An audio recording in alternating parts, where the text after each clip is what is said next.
Yo, what's up? Welcome back. Welcome to new. My name is Mark, and today we are back with the final episode of Marriage Toxin Season 1, aka Episode 13. Now, I don't know if there's a Season 2 announcement. I hope there is because I will be checking it out when it comes out. But as always, if you want to see my reaction to it before watching this review, go check it out in the description down below. The link will take you directly to it. And you can come back here for the review, or you can watch the review first and then check out my really good reaction over there. It's up to you. The choice is definitely yours. With that said, as always, make sure that like button, subscribe, and ding that notification bell. Again, the Patreon's down below. And yeah. So make sure you subscribe if you haven't already, because the summer season is basically here, and there's a lot that's gonna be happening, bro. But with that said, if you're new here, strap in. If you've been here before, you know what to do. Grab your snacks, grab your drinks, grab your notebooks, and let's talk about the episode. So, let's talk about. Okay, so really, there's only a few points I want to go over, mainly because I didn't take notes. It's too hot. I did not want to take notes in sweltering heat right now for this. So basically, what we see is at the end. We see not at the beginning. I mean, not the end. No, we're not going to the end yet. But at the beginning, we see the aftermath of Toshido's sister showing up, whose name I forgot, and her taking him and Byako away. And I genuinely thought she was going to kill him right there. I expected him to die in this episode, but he did not. He'll probably die next season if we get one. But she's like, yo, you're not going to object to me leaving with them, are you? And so she just calmly walks past and asserts dominance in the process. Like she's dangerous, especially because like Hikaru himself is like, yo, oh, she's dangerous, man. Doesn't actually say it, but like the look on his face is like really telling. And then she's also like, I heard you're in search of marriage. And she says, what if I make you my pet? And I'm sure some people would go for that, but nope, he did not go for that. And then they just disappeared in the wind. It was actually a pretty cool way to disappear. I'll be honest there. But with that said, then Peachy's like, yo, let's get out of here, man. And they leave on a boat that is being pulled by the water master. Legitimately, she has like a taxi little thing on her head, the taxi sign, and it's pulling them by water. I hope that's by choice and not like being told to do so. Damn, man. But hey, fair enough. We have a taxi, I guess, to get back to the mainland.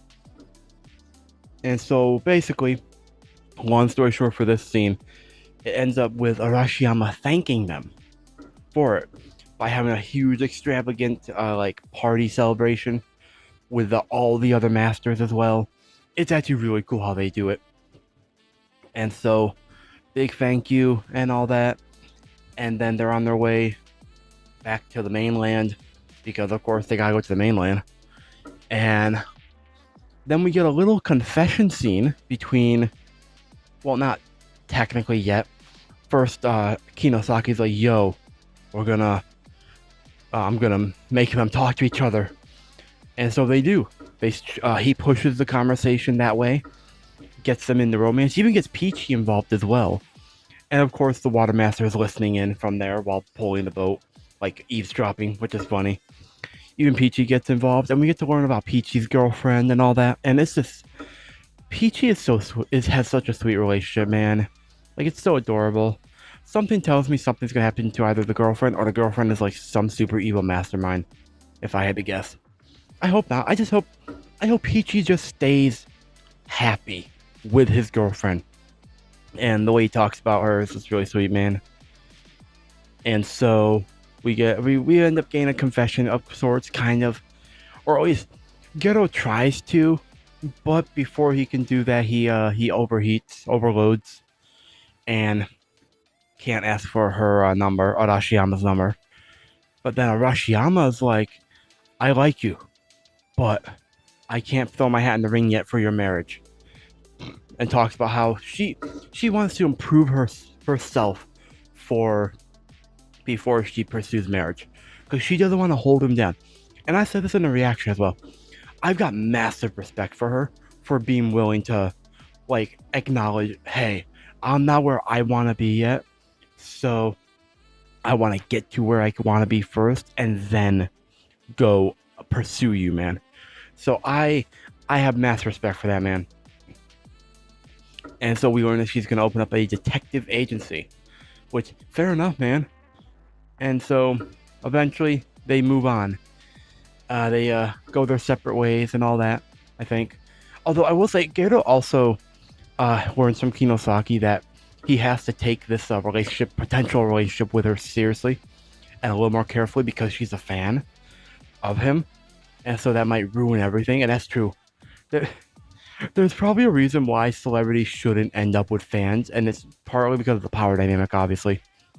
But like also just it just probably brings more trouble than it's worth at times. I'm not saying it doesn't work out, but in this case, it probably would be good to like tread carefully, especially when like life or death is involved.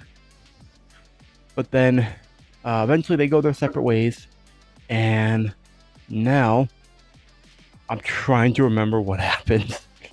Like I don't remember all the little details. That's the problem with not writing down. But it was too hot, bro. I just did not want to exert more effort taking notes when it's like 100 degrees outside with like an extreme heat warning and all that.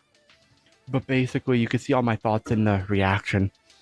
But so the next thing that's at some point what happens, I don't know if it happens before or after the confession scene, but we see the teacher of Gero, the guy with glasses, walking to a giant jar with a bunch of insects and poison in it, and we meet a new guy, Teruaki, and he's like, he's in his new vat of poison. Fair enough, man. I guess you do you, man. But the guy is like, it's about Hikaru, man. There's something for a job for you, or information for you, and about his search for a marriage. And so that's gonna come back to bite us at the end of the episode. But before that, we then get to spend some time with Gero and Kinosaki. Again, love Kinosaki, man. Going to Kinosaki's marriage advice job that he had, and basically just giving advice to a bunch of people who are like who have love advice or stuff like that, which is really sweet. And that's also a good chance for Gero to be like, yo, I want to improve myself. And so Kinosaki's like, yo, come do this with me, I guess. And what's also funny is that like Gero, he's struggling, bro, at times. Like at one point he gets so overwhelmed he has to go clean the bathroom in the restaurant that they're in before he comes back kinda better. But then also at one point towards the end he calls himself hopeless. But I think he's the opposite of hopeless because he could have gotten up and left at any time. He could have. He's a grown man, and he is the poison master. He could have gotten up and left, but he chose to stay there, power through it. Just sure, like it crushed him a lot, but he chose to stay there to power through it and try to be better and improve himself. So he's definitely not hopeless. And then one of my favorite scenes in the episode, we get to see Hikaru be like, yo, I have no other choice. And I knew he was going to do something with like with a toxin. I don't know what it was, but now I do, and it's funny. It's intellectual linguistic enhancement toxin. It's so funny, bro. I mean, fair enough. If it works, it works. But Kinosaki stops him before he can and gives him a pep talk and everything. And the cases that they're doing with as well, it's actually kind of sweet, some of them. And I'm happy. And we get like a little after future look at how they end up, and I'm happy that works out for them, man. And so with that, trying to think if there's anything else. There is. Later, they're sitting on a bench, and Kinosaki and them are talking, and Gero steps up, and he's like, "Thank you, Kinosaki, man. Since we've been through a lot since we've met, and since you started being my advisor. But man, it's been great. Thank you. And I genuinely, wholeheartedly thought it was gonna be a confession scene there, but we're not there yet. We're not there yet. Geto has to become more confident in himself before he realizes that he found that he has the perfect mate right there for him. If we're being completely honest here, but like they're happy, they say thank you and all that, and so something more probably happens, but you can see my reaction to it in the Patreon. I mainly just want to talk about the last scene. The last scene before it all ends is and mind you, season finale cliffhanger is Teruaki the dude. Oh nope, before that, Geto meets his sister because he has plans with her to meet up, and she informs him that he might need to hurry up a little bit on the marriage stuff because Teruaki is moving, and that's not good. This guy clearly is dangerous. If I had to guess, he's like Hikaru 2.0. If I'm guessing here, he's probably like a super like advanced and like enhanced version of Hikaru.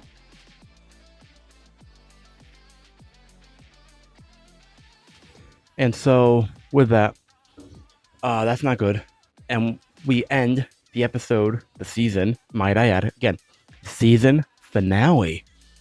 We end with Teruaki holding up on his phone on a building, looking at a picture of Kinosaki. And I genuinely crashed out at the end there. I was like, yo, you lay one hair. What, you touch one hair on that fanboy and you're dead, man. You're dead to me, bro. I don't care how cool you look. You're dead to me. And I still stand by that. If he hurts Kinosaki, I'm gonna be pissed. But there's also a chance that instead of hurting Kinosaki, it's gonna be like a trying to marry Kinosaki sort of thing. Marry Kinosaki into the Geto family. Or to try to take Kinosaki away without killing him. I don't know. But like, obviously something's gonna go wrong. And unfortunately, we got no confirmation at the end of the episode that season 2 was confirmed or in production. But I hope it is. I feel they can't end this year. I imagine it was popular enough in Japan that like it's gonna get a season 2. Over here in the States, reactions do not seem to be doing as well, or reviews in my case. But like, I like it. I hope it does well. I hope we get a season 2 we haven't already. And with that said, those are my thoughts on the episode. My thoughts on the season as a whole. Honestly, great season. I love this show so much, bro. It's so good, bro. And I will be excited, hopefully, when season 2, if we get a season 2, when it comes back, to be doing proper reactions like I have been. But like, the time will tell. And so, yeah. I'm gonna rank my characters, my favorite characters, really quickly. Number 1, Kinosaki. Number 2, Peachy. Number 3, Bugmaster. Number 4, Hikaru Geto. And number 5, I think number 5 will be Arashiyama. Yeah, I think those are my top 5 characters. You can tell me what your thoughts are about that in the comments down below. Let me know what your top 5 favorite characters are from the anime, of course. Don't don't spoil characters that we haven't met yet, obviously. But like in the anime, let me know what your favorite characters are. Top 5. I'm very curious. And yeah, with that said, I am gonna wrap it up here. Thank you so much for watching, and until next time, my name is Mark. Like and subscribe, the notification bell. I forgot to say that. And again, shout out to Patreon down below for the reaction. Link will be down below. Become a member because the summer season is here, and the summer season is gonna be packed. But anyways, thank you so much for watching. Until next time, my name is Mark. Never stop being yourself. Stay safe out there, and I will see all you incredible people in a very next video.